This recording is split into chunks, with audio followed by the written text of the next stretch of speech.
Како ја оценувате моменталната економска состојба во Македонија и кои се прогнозите за економски раст?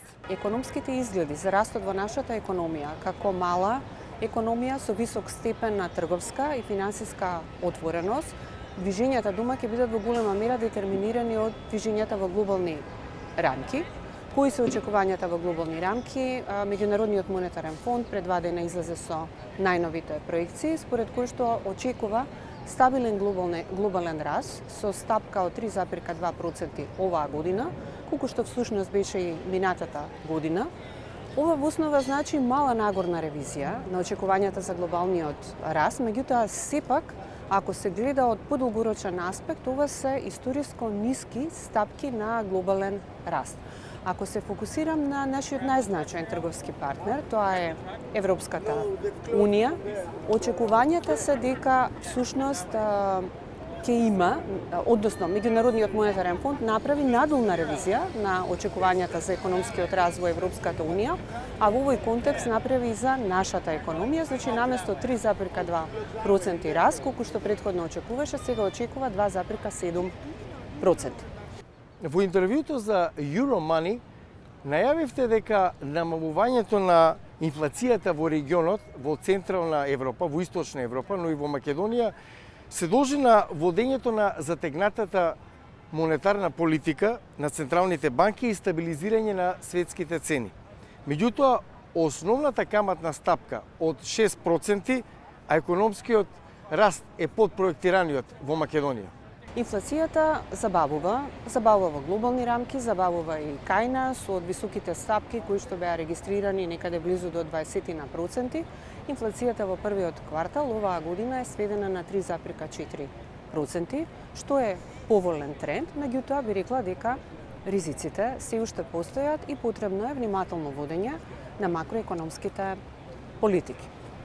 Нашата проекција за инфлацијата за оваа година е дека таа би се движела во просек некаде околу 3,5 до 4%, но ова датира на нашите проекции од октомври минатата година. Како што споменат, тековно работиме на нови проекции, правиме нови оценки, со новите бројки ќе излеземе наредниот месец. Но ако следиме динамички, досегашните остварувања кај инфлацијата од почетокот на оваа година се нешто поповолни од тоа што ние очекуваме. Сепак ризиците се присутни, пред се ризиците од глобалниот контекст и големата променливост кај цените на примарните производи, но потребно е внимателно следење и водење на домашните макроекономски политики, кои што може да влијаат на побарувачката, особено потребно е внимателно следење на пазарот на трудот.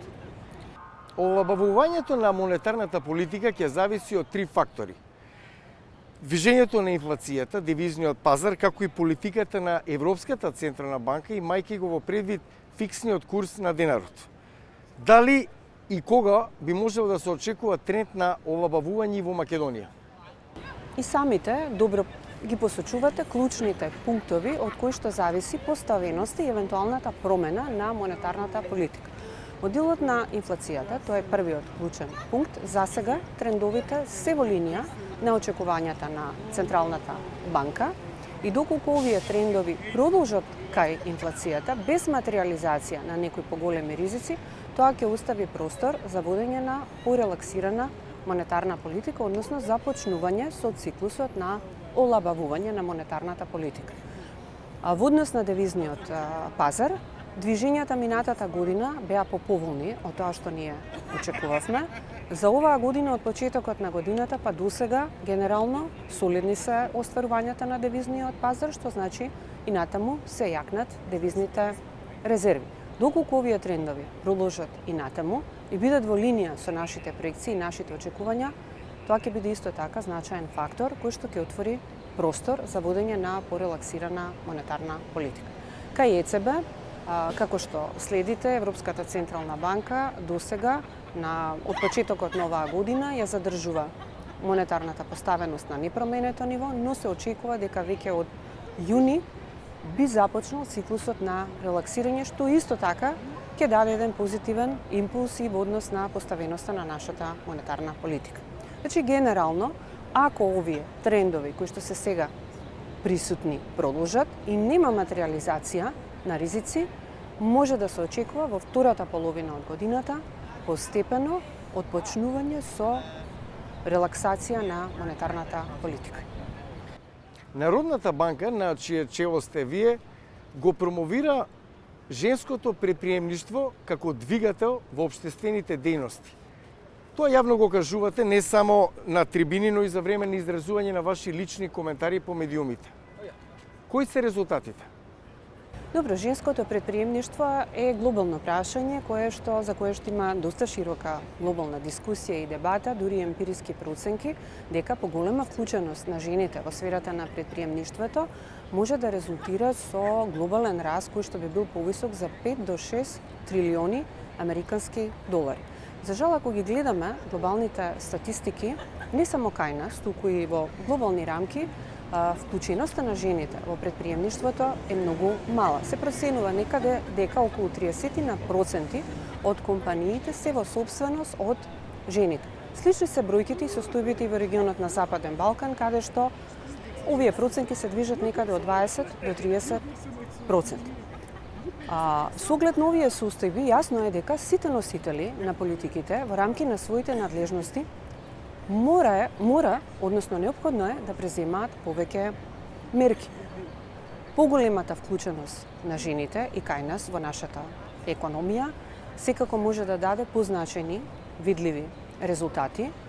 Чисто да споменам стапката на активност на жените, значи колкав дел од работоспособно женско население е вклучено активно на пазарот на трудот, тоа е само 45%, што е навистина многу ниска стапка на вклученост, особено ако го имаме во предвид проблемот со емиграцијата со кој што ние се соочуваме и со недостатокот на работна сила.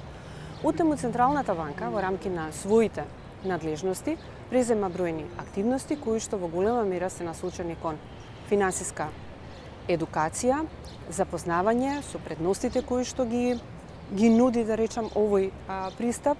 Неодамна склучивме и меморандум со Европската банка за обнова и развој, според кој што Централната банка ќе биде лидер на проектот, чија што цел е да го улесни пристапот на жените до финансии.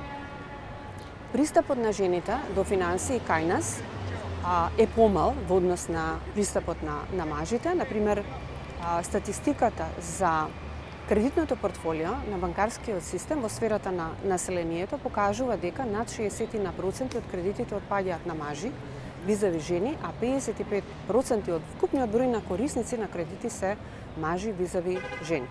Што јасно покажува дека има поле за многу активности да се преземат во оваа сфера за да се постигне одреден прогрес. Најновата анкета на Светската банка покажува дека Народната банка ужива најголема доверба од сите јавни институции во Северна Македонија.